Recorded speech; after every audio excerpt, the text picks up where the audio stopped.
name is Connie Patrick, and I am the founder, along with my husband Mike, of our nonprofit organization called Stillwater Stables. During my life, I've always had a passion for kids, and after I got married, I ended up getting an AA degree in early childhood education. My husband traveled a lot for his job, and so since I always wanted a horse, he thought it'd be great if I started taking riding lessons. I was able to own a horse, took some great clinicians, jumping and doing dressage and doing some showing. Towards the end of my time in daycare, I kept getting sick, and so my husband thought, why don't you just take a break and maybe pursue combining your love for horses and your love for children. So in 2000, we began a horse business in Oregon called Stillwater Stables, where I started working with children and horses.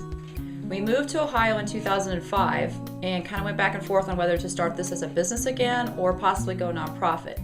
Because as we were running the business in Oregon, we saw the benefit that horses had in children's lives and felt that it should be available for all children no matter their income level. And so in 2008, we decided to start the nonprofit process and become a nonprofit organization. We wanted to start this because horses have such a benefit with children and teens that we wanted to make it available to anybody who wanted to, regardless of their income level. We don't have to be like the other riding stables that have to try to get as many kids through as possible to be able to meet the ends of finances, because it's very expensive to do a program with horses. And so we're able to focus more on the individual child and be able to tailor their visit according to what they need as an individual. We offer riding lessons for kids and teens. We run a sliding scale that if families can't afford it, then they're able to fill out a scholarship application to be able to figure out what they can afford and what we could scholarship in. A session here is generally an hour to 2 hours long. If we have a child that may be younger or has high ADD and bounces around a lot, then we'll run the session a little bit shorter. And if the child is able to focus longer, then they can stay longer. We generally have a tack room session that may be with me or with one of our team leaders that we use from our curriculum book to do some reading about. Could be the rules of how to be safe around a horse, to how to get on and off of a saddle. And then from here, they will go out and do the hands-on part on our bob, who is our saddle stand that we allow kids to practice getting on and off and practice balancing exercises to work on their coordination and realizing that being able to communicate to a horse is more than just pulling on the reins. And they get an opportunity to groom the horse and practice leading and then able to ride. They start off on a line because it's important to be able to speak the horse's language. If the horse doesn't understand what the rider is asking and the rider could be afraid, then the horse will pick up on that and will not respond the way that necessarily they should. Then there's generally time to do a chore. Our program is all based on volunteers, and there is a lot of work to do to help take care of a horse. So they'll be maybe getting to learn how to do a stall or clean the horse's brushes. We also are considered a place of diversion that teens can come and hang out and be involved with, something greater than themselves that keeps them from being involved in things that may not be very healthy for them. We strive at giving children and teens opportunities to build lasting relationships, to develop leadership skills, and to discover purpose in hopes that it will guide them in making good choices or positive choices for their life. Well, the things that I enjoy about the program is that obviously it's two of my passions. It's working with horses and being able to work with children and teens. And it's just being able to expose students to working with horses and giving them a good foundation of getting the right start. But it's also having that opportunity to be a part of a child's journey. Every child that comes in here has different things that they're working through in their life, and while they're here, I get that opportunity to get to know them and to maybe make a difference in some areas that they could be struggling in.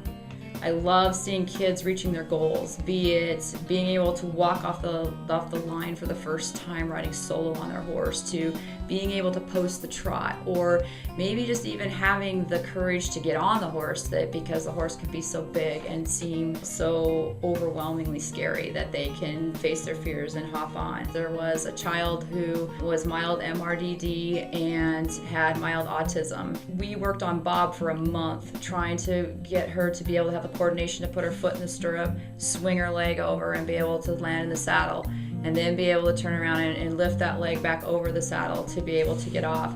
And at the end of that month, she was able to get on Zoe, our horse, for the first time, and it was just huge. The smile that she was able to overcome the obstacles of her learning disabilities and such. She was able to overcome that and do that. Another moment was another child who came who had been sexually exploited, and she was in foster care and was in transition and not knowing where she was going to go. And she was able to come out here and build some new friends and learn trust and be able to bond with a horse and have a little bit of respite away from the troubles that an 8-year-old kid should never have to deal with. Another student that we've had in the past came in here and had been betrayed in the worst possible way. She was a teen that had given up on life, basically. She didn't smile, she looked at the ground, she just felt that life really wasn't worth it anymore. And then over the months of time here, as she transitioned from a horse that she bonded with that went deeper in her soul than anybody in counseling or anywhere had ever been able to go, that transformed her life to realize that life is worth living. And she has a smile that would melt the deepest snow ever. And outside of my kids' examples of why I do this, we just had to do a fundraiser to raise money for our new horse. We'd been through a horrible amount of trauma with losing some horses due to medical things. In fact, we lost 4 in 1 year, and the nonprofit didn't have the money to be able to purchase a new horse. A lot of the horses that people have been offering, they just weren't going to work because it takes a certain horse with certain experience to be able to work with children. And so we found this horse at a training barn. They were asking $2,700 for this horse, and they lowered the price, and we started sending out letters and fundraising, and we were over 50 people responded, and we were able to bring Teddy home. And it's just been a phenomenal thing and feeling for me and my husband, because sometimes it can feel like we're running this on our own, and to see all these people come forward that believe in what we're doing and want to make a difference in a kid's life was very encouraging, and to us was pivotal because it kind of transitioned our program from just being, oh, Mike and Connie doing this thing, to now the community and other people from around the United States are taking a part of. I want people to know that we're also a program about second chances. Teens can come in here and they can be whoever they want to be. They can leave their labels from outside that they may have at school or at home or anything, and they can come here and they can be who they want to be. They can have that second chance to have a new start and being able to become what they may never have thought possible to become. In order for us to be able to do this, it has to become more outside of us. It has to be a community awareness. We need others to be able to get on board and be excited about being able to transform lives through the unique opportunity of children working with horses. We are getting ready to launch a campaign that we're calling Sponsor a Horse and Rescue a Child. Rescuing a child can be as simple as a teen that's bored, or a child that's bored and really has nothing to keep them interested or keep them excited or to cause them to dream or to give them something to hope. Horses cost around, for us, it's approximately $400 a month just to maintain the horse's expenses.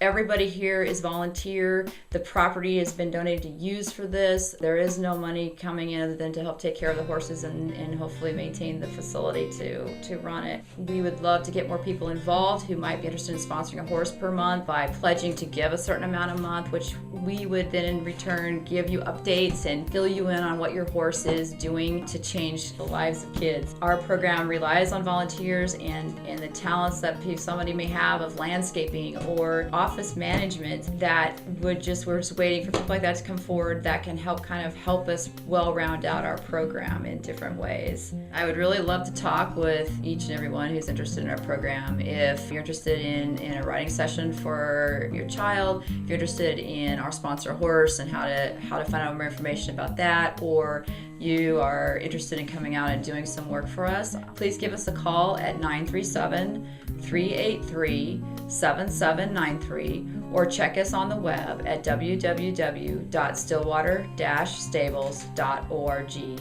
and we look forward to talking with you.